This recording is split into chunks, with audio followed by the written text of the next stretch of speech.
দুপুরবেলায় গরম গরম ভাতের সাথে যদি থাকে মাটনের লাল ঝোল, তাহলে তার মনে হয় না বাঙালিদের কিছু লাগে। তাই তো বন্ধুরা, আজকে তোমাদের সাথে লাল লাল মাটনের ঝোলের রেসিপি শেয়ার করব। তার জন্য 700 গ্রাম মাটন ভালো করে ধুয়ে পরিষ্কার করে নিয়ে এসে পেঁয়াজ কুচি, আদা রসুন কাঁচা লঙ্কার পেস্ট, হাফ কাপ টক দই, স্বাদ অনুযায়ী নুন, পরিমাণ মতন হলুদ গুঁড়ো, লাল লঙ্কার গুঁড়ো, কাশ্মীরি লঙ্কার গুঁড়ো না, ডেলি পারপাস যেটা আমরা ব্যবহার করি সেই লঙ্কার গুঁড়ো, আর দিয়ে দেবো জিরের গুঁড়ো, দিয়ে অল্প সর্ষের তেল দিয়ে খুব ভালো করে মেখে নিতে হবে। আর যত ভালো মাখা হয় তত কিন্তু মাটনের টেস্টটা ভালো হয়। মেখে কিন্তু আমি 1 থেকে 2 ঘন্টার জন্য রেস্টে রাখবো। তোমরা চাইলে এটা ওভারনাইটও রেস্টে রাখতে পারো। এখন একটা ঢাকনা দিয়ে ঢেকে আমি রেস্টে রাখবো, তারপরে মেন রান্নাটা শুরু করব। আমি জানি কম বেশি আমরা সবাই মাটন রান্না করতে পারি। আমি যেভাবে রান্না করি সেই পদ্ধতি তোমাদের সাথে শেয়ার করলাম। ডেলি পারপাসে তো আমরা নিত্য নতুন রকমভাবে রান্না করি না, ডেলি পারপাসে এরকমই ঘরোয়া স্টাইলে বানাই, তো অসাধারণ স্বাদ হয়। তো চলো, সবার প্রথমে কিন্তু আমি এখানে যে প্রেশার কুকারটা নিয়েছি তার মধ্যে অল্প সর্ষের তেল দিয়ে চর্বির টুকরোটা দিয়ে দিয়েছি, কারণ চর্বি থেকেও বেশ খানিকটা তেল ছাড়বে। তারপরে কেটে রাখা আলু দিয়ে নুন হলুদ দিয়ে আলুটাকে লাল করে ভেজে তুলে নেবো, তারপরে মেন রান্নাটা শুরু করব। কম বেশি তো আমরা সবাই রান্না করতে জানি, এমন কোনো ব্যাপার না। নতুন রাঁধুনিরা যারা রান্না করতে পারো না, বা অনেকেরই কিন্তু মাটন রান্না করতে গেলে হয়তো মাটনটা সিদ্ধ হয় না, ভালো করে টেস্ট হয় না, তার জন্য দেখানো।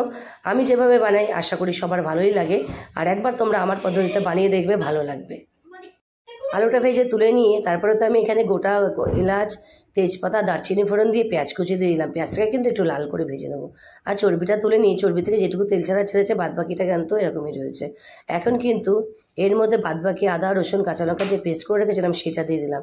দিয়ে আবারও স্বাদ অনুযায়ী নুন, ম্যারিনেশনে নুন দিয়েছিলাম তাই একটু বুঝে দিলাম যাতে পেঁয়াজটা তাড়াতাড়ি গলে যায়। আর এখন দিয়ে দিচ্ছি পরিমাণ মতন হলুদ গুঁড়ো, জিরের গুঁড়ো,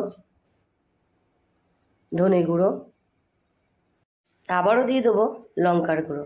ঝাল ঝাল লাল লাল মাটনের ঝোল না হলে কি হয় নাকি? তো যাই হোক, দিয়ে দিলাম। দিয়ে এখন শুকনো মশলাগুলোকে ভালো করে পেঁয়াজের সাথে কষিয়ে নেবো। এই যে দেখো, কষানো শুরু করে দিয়েছি। আর মাটনের মশলা যত ভালো করে কষানো হয়, মাটনটাকে যত ভালো করে কষানো হয়, তত কিন্তু রান্নাটা সুস্বাদু হয়।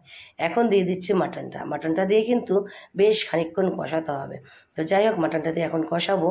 এখন হচ্ছে ভেতরে মাটনটা আমি কাঁচা পেঁয়াজও দিয়েছি যেহেতু, তার জন্য কিন্তু আরও ভালো করে কষাতে হবে।